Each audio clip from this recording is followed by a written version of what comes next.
Welcome to today's deep dive. We're diving into the world of negotiation, and I'm really excited about this one. We're going to be looking at this effective negotiation tactics guide from GlobeLink Sourcing.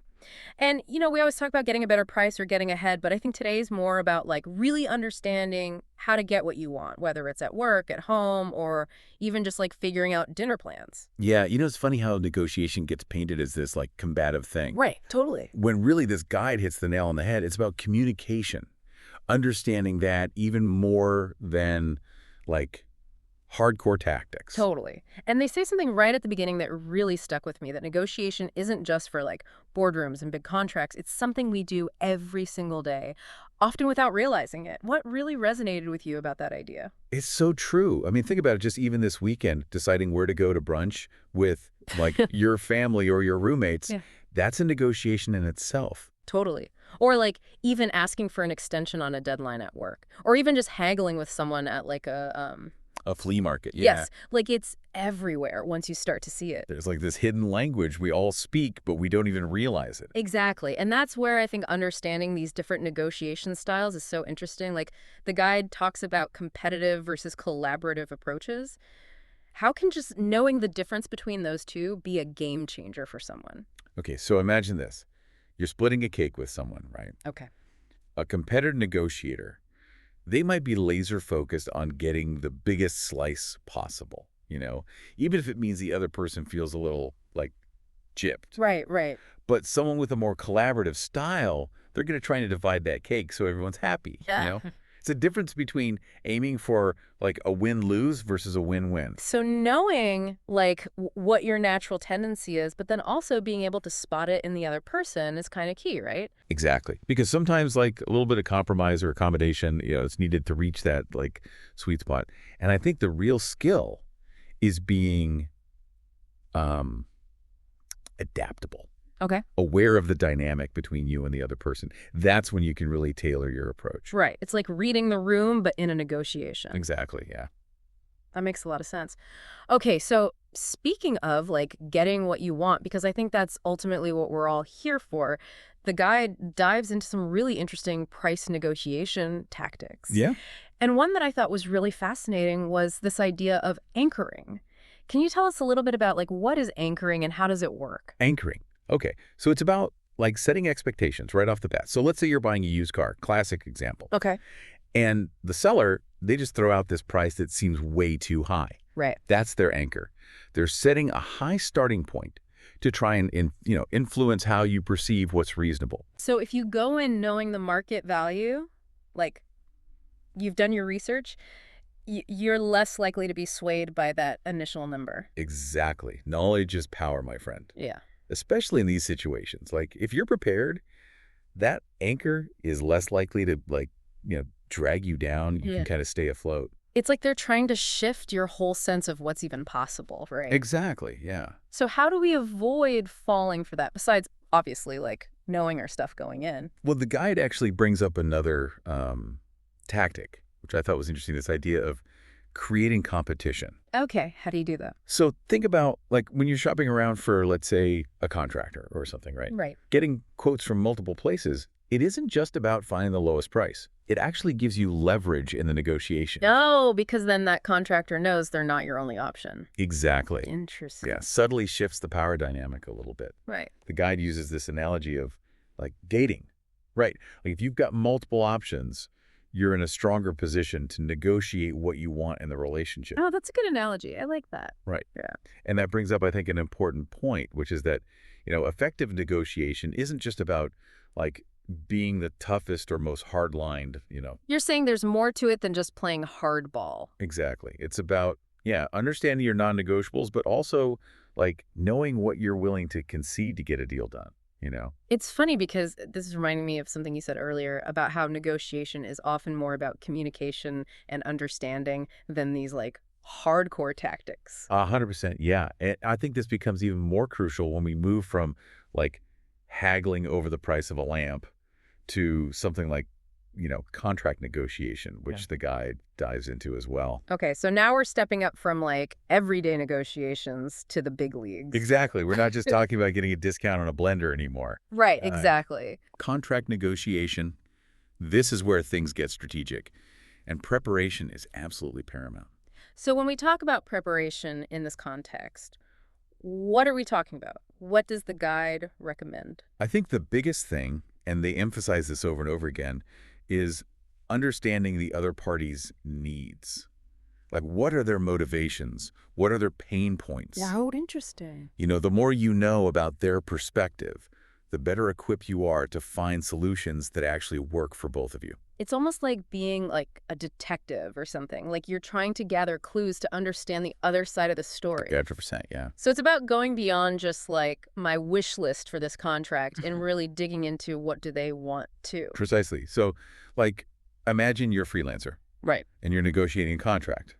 Well, you could research the company. You could look at their past projects. You could even try to, like, find out, through whatever, your network or whatever, what they've paid other freelancers for similar work. Oh, that's a good idea. I never thought about that. It gives you a baseline, right? Okay. It helps you negotiate from a place of knowledge, not just, like, guesswork. So you're able to have more like informed strategic conversation. Yeah, exactly. Instead of just being like, well, I hope this works out. Yeah. Give me what I want. Right, exactly. Oh, that's such good advice. Okay, so it's about like showing up prepared, knowing the landscape, not just hoping for the best. Exactly. And I think when you understand their needs, it allows you to frame your proposals in a way that highlights the mutual benefits, right? Okay. It's not just about what you want out of the contract. It's about showing how it's a win for them, too. So much of this comes down to like empathy, right? Like really Right. being able to step into their shoes. I completely agree. And this empathy becomes particularly critical when it comes to, navigating risk, which Yeah. the guide also touches on. Okay, risk management in a negotiation. That sounds a little intimidating, honestly. Like, I Yeah. feel like you need like a fancy business degree to understand that. It's not as complicated as it sounds. It's really just about anticipating potential problems and coming up with solutions before they even become, like, deal breakers. Okay. So, for example, let's say you're negotiating a contract and it involves, like, a really tight deadline, right? Right. What happens if there are unexpected delays? Right. A good contract will address those, like what-ifs, and outline a plan. So it's like having those like just in case conversations, even if you hope you never need them. Yeah, It's exactly. like bringing an umbrella, even if you don't think it's going to rain. Exactly. And by addressing those potential risks up front, you actually build trust with the other party. Okay. You show that you're thinking long-term about the success of the entire agreement, not just, like, your own immediate gain. That's a really good point. Okay, Uh-huh. this is all such great advice. It's like the guide is handing us like a cheat code for successful negotiation. But let's be real, we're all human, right? Yeah. Hey, humans make mistakes. All the time, yeah. What are some like common negotiation pitfalls that we should really try to avoid? I have a feeling I've fallen into at least one of these. So the guide calls out a bunch of common like traps that people fall into, when they're negotiating. I'm curious, what's like the biggest mistake you see people making over and over again? It might sound obvious, but the number one pitfall that they mention is just lack of preparation. Yeah. People just really underestimate the importance of doing their homework. It's like that old saying, failing to prepare is preparing to fail. 100%. It goes back to that idea we were talking about before about understanding the other party's needs. Right. If you haven't done your research, you're just, like, walking in blind. You don't know what you don't know, and that can really hurt you in a negotiation. Totally. So much of this comes down to being informed and ready to have those like strategic conversations. And kind of on that note, what about communication during the negotiation itself? Any like tips or things to keep in mind there? Absolutely. The guide really stresses the importance of clear and concise language, which honestly is key for, like, any kind of successful communication, right? Right. Avoid using, like, jargon or, like, these complex explanations that might muddy the waters for people. Keep it simple. Exactly. Yeah. But it's not just about, like, speaking clearly. Huh? Active listening is just as, if not more important. Yep. Really paying attention to their words, their body language, even their silence. It can all give you really valuable information. Oh, that's such a good point. I feel like so often we're so busy thinking about what we're going to say next that we're not really like tuned into what the other person is communicating. Exactly, yeah. So picking up on those like nonverbal cues can be really powerful. 100%. It can really give you an edge, makes you a more intuitive negotiator. Okay, I like that. Intuitive negotiator, that's what I want to be. There you go. And while we're on the topic of intuition, I think this next point from the guide really resonated with me, and that is managing your emotions. Because it's so easy to kind of let your emotions hijack the negotiation, and it can be a recipe for disaster. Oh, I've been there. That moment where you realize, like, oh, I'm getting like flustered or I'm getting angry, and it just totally throws you off your game. Totally, yeah, Yeah. it's understandable to feel that way. But like the guide points out, if you let your emotions get the best of you, it can lead to, impulsive decisions, Right. right? Like remember that negotiation is a process. Okay. It's okay to take a step back, Yeah. collect your thoughts, or even just say, hey, can we take a quick break? Like if you need to regroup, it's totally fine. That's such an important reminder. Like, don't be afraid to pause. Yeah. It's not a sign of weakness or anything. Okay, so final thing, the guide talks about this idea of conceding too much.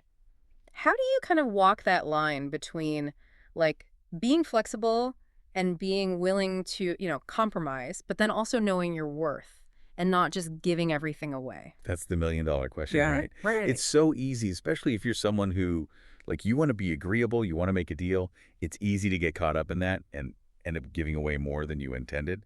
Just remember, a good negotiation is one where both parties walk away feeling like they got a fair deal. Right.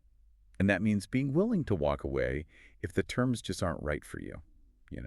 It's funny because so much of this comes back to like what we were talking about at the very beginning with that idea of really understanding what's important to you going in, Exactly. like knowing your non-negotiables. 100%, yeah. Yeah. And remember, negotiation is a skill, and like anything, the more you do it, the better you get at it.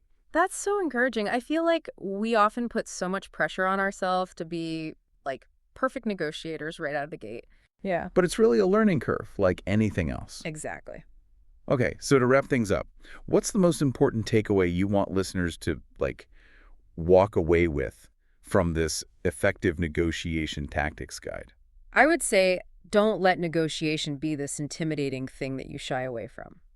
Okay, It's really about finding creative solutions that work for everyone involved. yeah. If you go in informed, prepared, and like genuinely willing to listen, you'll be amazed by what you can achieve. This has been incredibly eye-opening. Thank you so much for, like, taking this deep dive with me. I feel like I've walked away with some really, really valuable tools. My pleasure. It's been a really fun conversation.